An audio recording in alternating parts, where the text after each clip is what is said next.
Bom, vamos então, queridos irmãos, para a meditação na Palavra de Deus. É o mais importante na nossa live, mas é claro que eu não posso perder o objetivo também da nossa live, que é atualizar vocês a respeito do projeto Quero Congregar, a respeito da formação de congregações. E eu sempre preciso esclarecer, esse projeto é ligado ao ministério Igreja Bíblica Cristã.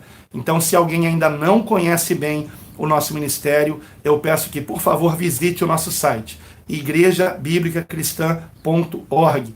Veja tudo o que está escrito ali, e se porventura você concorda com tudo, então nos escreva. Se discorda de algum ponto, escreva e pergunte: pastor, tem como explicar melhor tal coisa? E a gente vai explicar, talvez até numa live aqui, porque fica até mais fácil de explicar do que escrevendo em um e-mail, tá bom? Quero então convidar você para a nossa meditação de hoje em Lucas capítulo 21, principalmente no versículo número 34, que é aquele que deu o título à nossa live, Olhai por vós. Amém? Vamos então meditar na palavra, mas primeiro quero convidar você a estar pegando a sua Bíblia e talvez até uma caneta, um bloco de notas, porque eu creio que você vai querer anotar algumas coisas que eu vou dizer aqui.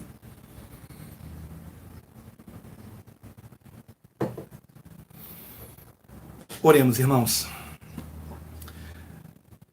Amado Deus, nosso querido Pai, Senhor, eu agradeço a Ti, Pai querido, pela oportunidade de termos esta live. Peço, Senhor meu Deus, que não volte a cair a conexão, que consigamos ir até o final desta live, especialmente porque agora estaremos meditando na Tua Palavra. Ajuda-nos, ó Senhor, a entendê-la, Pai. Dá-nos o entendimento da Tua Palavra, eu te peço, e que tudo o que eu ensinar aqui seja na direção do Teu Santo Espírito para a Tua glória. Evidentemente, Senhor, nós vivemos os últimos dias, Pai. E este sermão escatológico de Cristo, que está no capítulo 21 de Lucas, nos traz ensinamentos importantíssimos, Pai.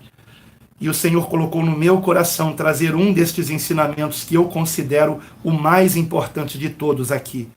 Então ajuda-nos a compreendê-lo e que tudo que nós estejamos meditando aqui seja para a Tua glória, em nome do Senhor Jesus. Amém. Meus queridos irmãos, como você sabe, em Lucas capítulo 21, a partir do versículo 5, nós encontramos o importante ensinamento do Senhor Jesus a respeito da última geração, a respeito dos sinais que antecederiam a sua vinda nos últimos dias. E o Senhor Jesus disse que esta última geração veria tudo isto acontecer. E o que é tudo isto acontecer? Tudo que o Senhor Jesus menciona a partir do versículo 10. Por quê? No versículo 9, o Senhor Jesus diz, veja comigo, por favor, Lucas, capítulo 21, versículo 9.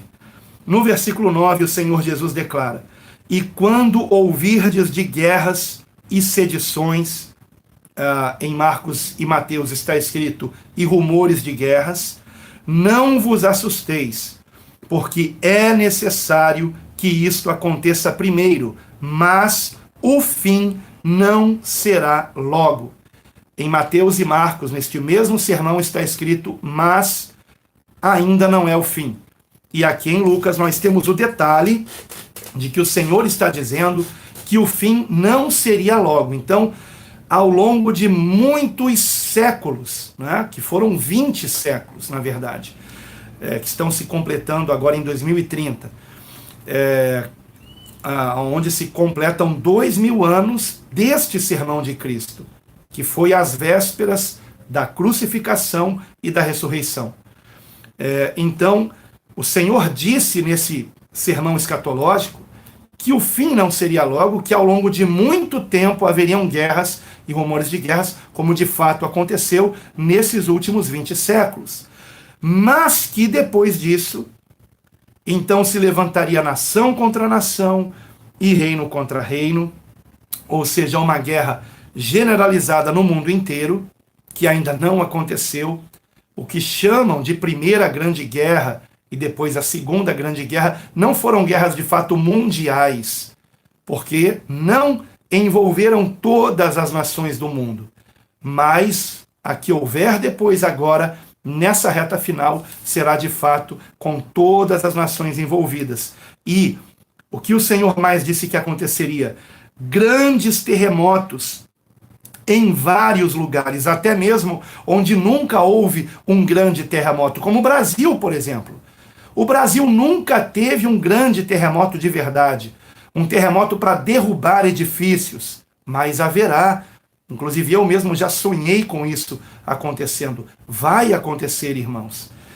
Grandes terremotos até mesmo no Brasil, e fomes. Não é fome como a gente ouve falar que tem alguns lugares do mundo, né, passando grande fome, e aqui mesmo no Brasil, em determinadas regiões, por exemplo, do sertão, fome, ou até mesmo das grandes cidades, em alguns lugares da periferia, pessoas com fome. Não, é uma fome generalizada, fome em toda a terra. E pestilências, né? E aí está, por exemplo, essa pandemia e outras variantes desse Covid que continuarão surgindo. Então já estamos vendo isso. E grandes, e também coisas espantosas e grandes sinais no céu, né? E aí o Senhor vai trazer muitas revelações também. No versículo 32 ele vai dizer que não passará esta geração até que tudo isso aconteça.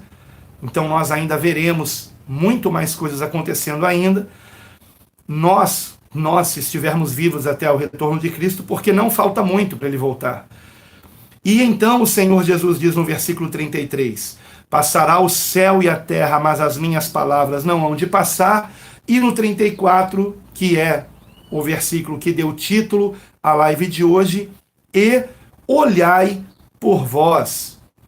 Em algumas outras versões está escrito, e acautelai-vos por vós mesmos, né? Que é a mesma coisa, porque é a tradução de uma palavra que em uma versão está traduzida como acautelai-vos, em outra, olhai, porque no grego o que ela significa é preste atenção, esteja focado nisto, esteja focado no quê? No nosso próprio coração, em guardarmos o nosso coração. Escute com muita atenção, preste muita atenção no que eu vou dizer. De que adianta você estudar tanto sobre nova ordem mundial, sobre quem será o anticristo, sobre o formato da terra, se é plano, se é esférico, sobre livro de Enoque, sobre o nome de Deus, sobre o nome de Cristo, se você não guardar o seu coração? Porque isto é o principal. Nós não somos salvos por estudos bíblicos, irmãos. Somos salvos por estarmos em Cristo, sendo uma nova criatura. E só podemos estar em Cristo se primeiramente nos arrependermos de nossos pecados, porque o arrependimento de pecados é a primeira evidência de uma fé genuína. O arrependimento de pecados. Se não nos arrependemos de nossos pecados, não há fé genuína em nós. É simples assim. Então temos que examinar o nosso coração. Quantos são aqueles que estão fazendo tantos estudos bíblicos, mas continuam assistindo séries da Netflix? Estão fazendo tantos estudos bíblicos, mas continuam assistindo filmes.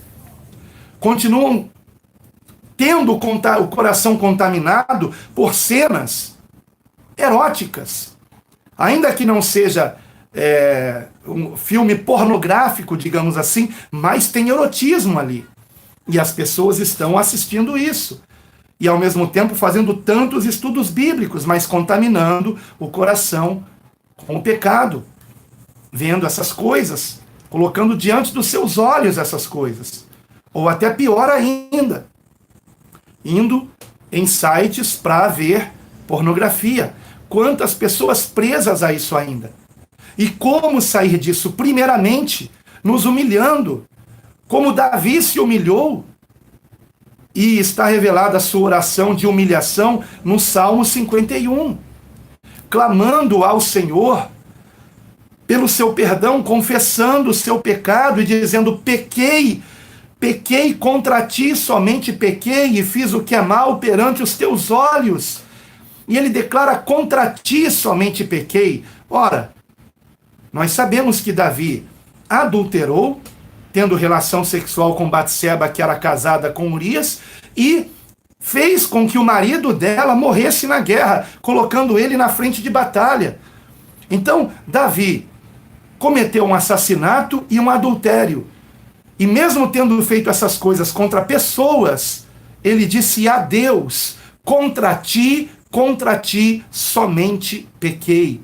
Nós temos que entender que o pecado que nós cometemos, ainda que alguém diga: o pecado que eu cometo faz mal apenas a mim mesmo, é algo cometido contra Deus, irmãos. E esse é o ponto. Às vezes nós queremos encontrar uma justificativa para o nosso pecado. Certa vez um pastor, ele disse para mim: eu preciso dizer que eu cometo sim um pecado, mas o pecado que eu cometo só faz mal a mim mesmo. Imediatamente eu já imaginei do que ele estava falando, né? Eu imaginei do que ele estava falando. E aí eu tentei fazê-lo entender que qualquer pecado que a gente comete é contra Deus. Mesmo que alguém esteja pecando trancado no seu quarto, sem mais ninguém ali presente, mas o seu pecado é contra Deus. É contra a santidade do Senhor. O Senhor não nos criou com o propósito de pecarmos, mesmo que nossos pecados supostamente não façam mal a ninguém, mas faz mal às outras pessoas também. Porque ainda que nós venhamos pecar secretamente, sem que ninguém esteja por perto, sabe o que acontece? Quando nós estamos diante dessas pessoas, nós estamos sem a unção de Deus, para que sejamos usados por Deus para transformar essas vidas com a pregação do Evangelho. Então, como que o pecado de alguém só faz mal a essa própria pessoa? Não, faz mal aos demais também. E quando nós pecamos, ainda que venhamos pecar secretamente, estamos fazendo mal à nossa própria família. Porque o nosso pecado traz consequências espirituais, não somente para a nossa vida pessoal, mas também para a vida em família. Faz mal para o seu cônjuge, para os seus filhos, até para netos, até para pais, para irmãos, prejudica a família. Vocês lembram da história do pecado de Acã? Acã que se apossou daquilo que não podia estar se apossando quando Israel invadiu Jericó. O Senhor ordenou que tudo ali fosse destruído, tudo fosse queimado. E Acã, ele se encantou ali com algumas peças de coisas que eram de Jericó e as tomou para si e as escondeu. E aí quando Israel teve que fazer guerra contra a pequena cidadela de Ai, que era muito menor, com muito menos soldados do que a de Jericó, Israel teve derrota vergonhosa. Por que teve essa derrota vergonhosa? O Senhor revelou a Josué, porque eles estavam com alguém no meio da congregação em pecado. E por causa do pecado de uma pessoa, todo o arraial perdeu a batalha. E houve mortes ali. Então nós não podemos esconder pecados. Todo e qualquer pecado nós temos que confessar, temos que apresentar. E não é só você dizer: Senhor, eu pequei. Não, você tem que dizer o que você fez. Você tem que dizer. No meio evangélico há hoje um ensinamento de que você tem que dizer para Deus: perdoa o meu pecado. A palavra nos manda confessar os pecados. Dizer o que foi que nós fizemos, irmãos, que desagradou o Senhor. Porque quando nós proferimos: Senhor, eu fiz isso e isso e isso, sabe o que acontece? sentimos vergonha do que fizemos. Mas quando a gente fala apenas, Senhor, eu pequei, me perdoa os pecados, e não menciona que pecado foi, a gente não sente o peso do pecado. A gente acaba não se envergonhando do que fez. Então nós temos que confessar o que fizemos e nos envergonharmos pelo que fizemos. E pedir até que o Espírito Santo de Deus nos convença do pecado, nos convença da justiça, do perdão que há em Cristo, que nos justifica do pecado, e nos convença do juízo, de que se não nos arrependermos, iremos a juízo, e ninguém escapa do juízo de Deus, irmãos. Ninguém pode se justificar diante de Deus, a não ser por meio de Cristo, que nos justifica pelo seu sangue.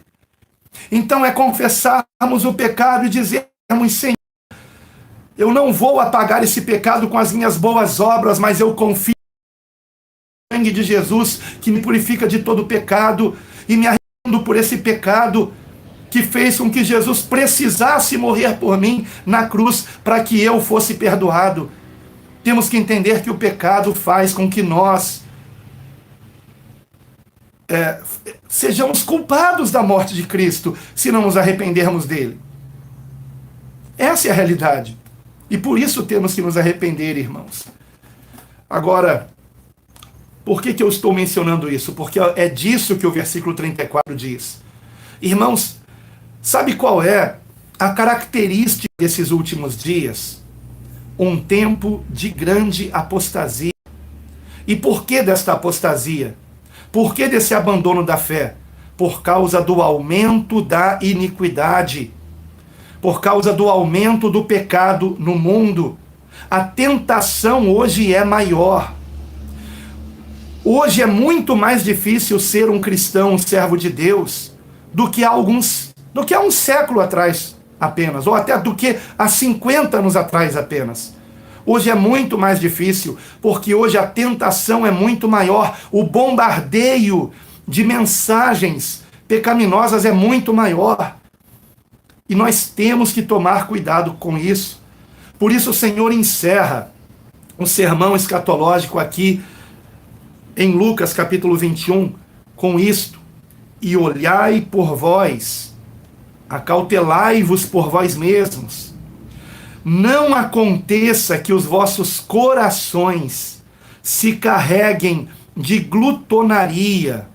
Ora, mas como que eu posso comer com o meu coração? Né? Aquilo que eu como não vai para o coração, vai para o estômago.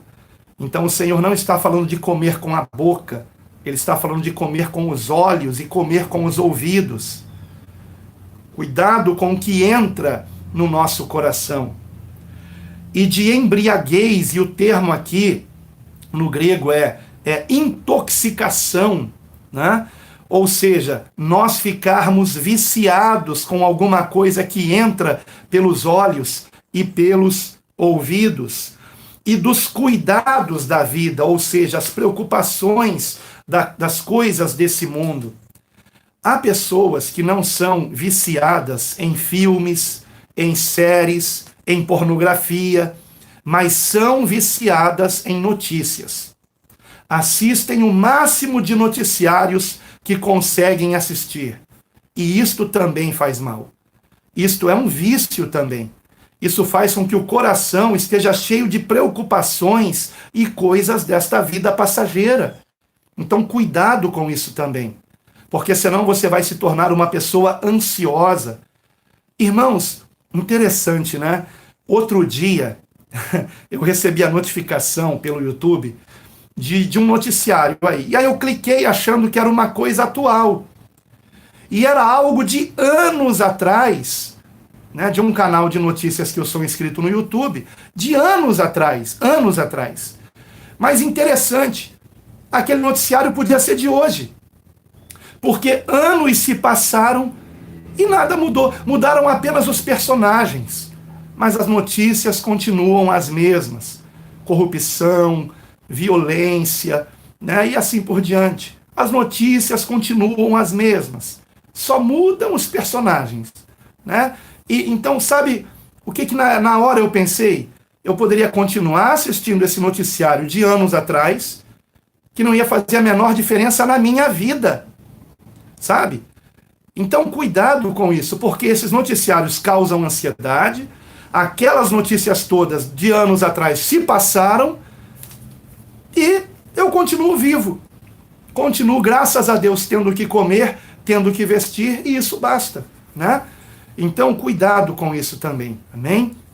Então, o Senhor prossegue dizendo, olhai por vós, olhai, vamos olhar para o nosso coração, cada um de nós. A palavra diz que aquilo que nós mais temos que guardar é o nosso coração, porque dele procedem as saídas da vida, ou seja, as nossas decisões, o caminho pelo qual nós vamos andar. Como está o teu coração? Sobrecarregado de quê? Dos cuidados desta vida? De filmes e vídeos e pornografia? Do que está cheio o seu coração? Cheio de mágoa, de ressentimento, de desejo de vingança? Do que está sobrecarregado o seu coração? Cheio de inveja, de ganância? Do que está cheio o seu coração? Ou está cheio de perdão, de misericórdia, de paz, de alegria, de amor, porque está cheio da palavra de Deus, dos ensinamentos de Cristo. Olhai por vós. De que adianta estudar tanto a Bíblia e não viver a palavra? E não encher o seu coração de perdão, de misericórdia, de compaixão, de paz, de humildade, de vida, de alegria, de luz, de Cristo. Isso é o que mais importa, irmãos. Essa é a nossa proposta, a proposta do nosso ministério. Preparar você para o retorno do Senhor, ou para o seu encontro com Ele, se o Senhor te recolher antes.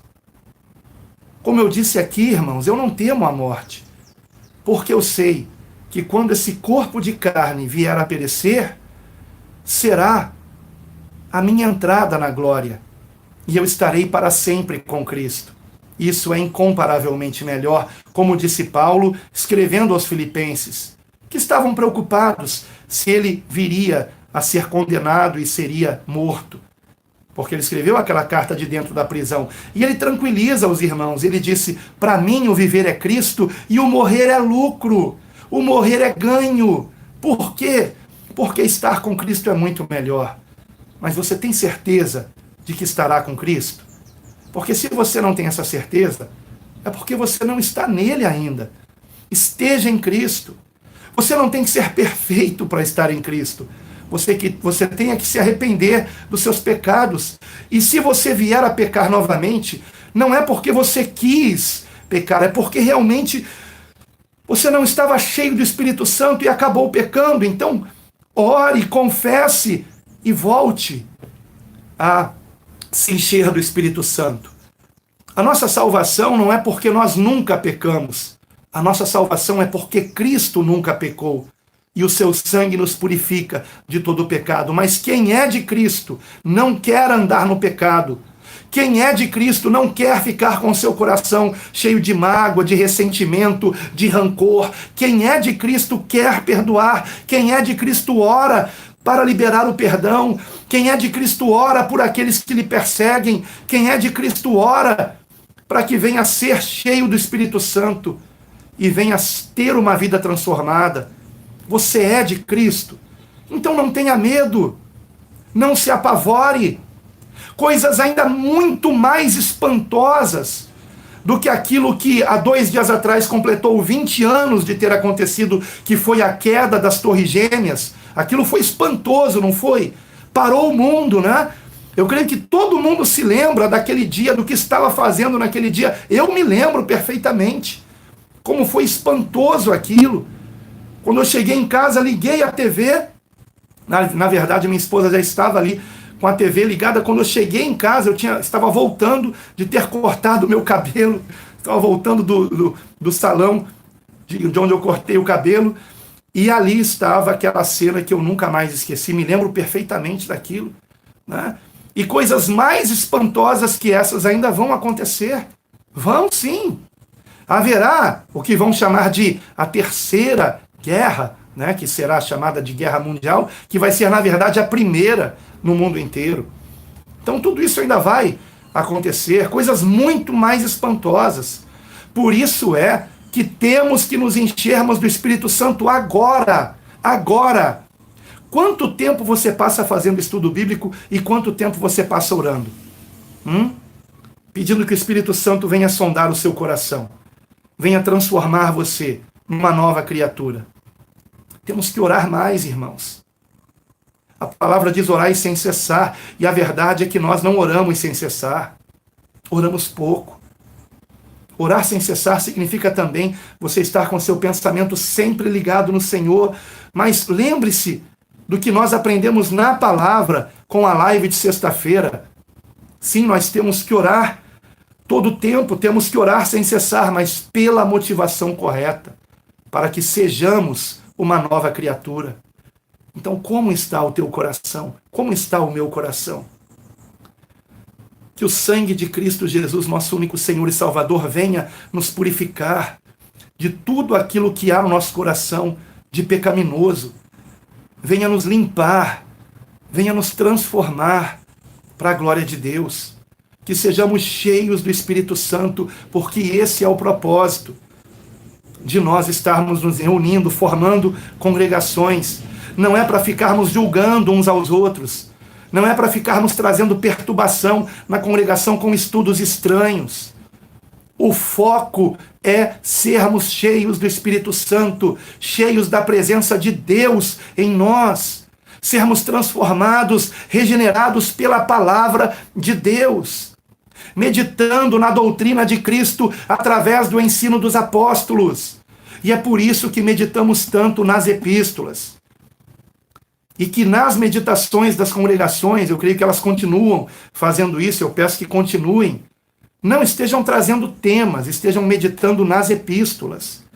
Meditem nas epístolas, leiam capítulo a capítulo, estejam meditando ali epístola após epístola, livro de Atos também, os evangelhos também, se quiserem. Se vocês forem para o Apocalipse, recomendo apenas as 7 cartas, porque senão vocês vão entrar em temas polêmicos ali que podem gerar contendas na congregação.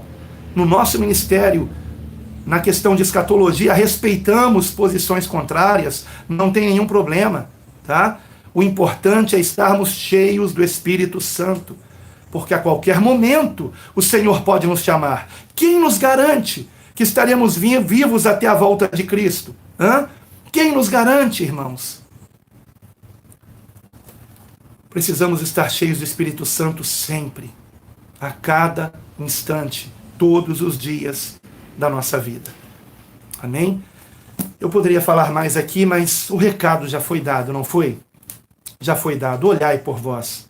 Olhe pelo seu coração. Porque isso é o que mais importa de todo o sermão escatológico de Cristo. Que nós estejamos tomando muito cuidado para não sermos enganados com tantas heresias que há por aí, que tentam nos distrair do principal. E o principal é Cristo. É estarmos nele, é vivermos em Cristo, cheios de amor a Deus e amor ao próximo, para a glória de Deus. Amém? Espero que amanhã possamos ter aqui um novo encontro. Tentarei começar às 8h30, pontualmente. Segunda-feira é bem mais difícil que os outros dias da semana, viu? Realmente, final de semana foi bem corrido para mim, mas foi uma bênção, foi muito bom. Ainda participei do culto ontem à noite aqui em São Gonçalo. E eu tenho certeza que em cada congregação que já se uniu a esse ministério também, os cultos foram maravilhosos para a glória de Deus. Então, estejamos unidos em Cristo, estejamos orando mais e, principalmente, por transformação, para que venhamos ser cada dia mais cheios do Espírito Santo e usados por Ele na pregação do Evangelho para ganhar almas para Jesus. Amém? E então amanhã estaremos juntos. Muito obrigado pela sua participação, obrigado pelo seu like, tá? Desculpe se alguém se sentiu ofendido com alguma coisa que eu disse, eu não quero aqui estar ofendendo ninguém, não é nada disso. Eu digo coisas aqui que parecem duras, mas é para o seu próprio bem. E aqueles que me conhecem sabem disso, tá bom? E até amanhã então, se assim o Senhor nos permitir, e vamos dizer juntos, e a Deus toda glória.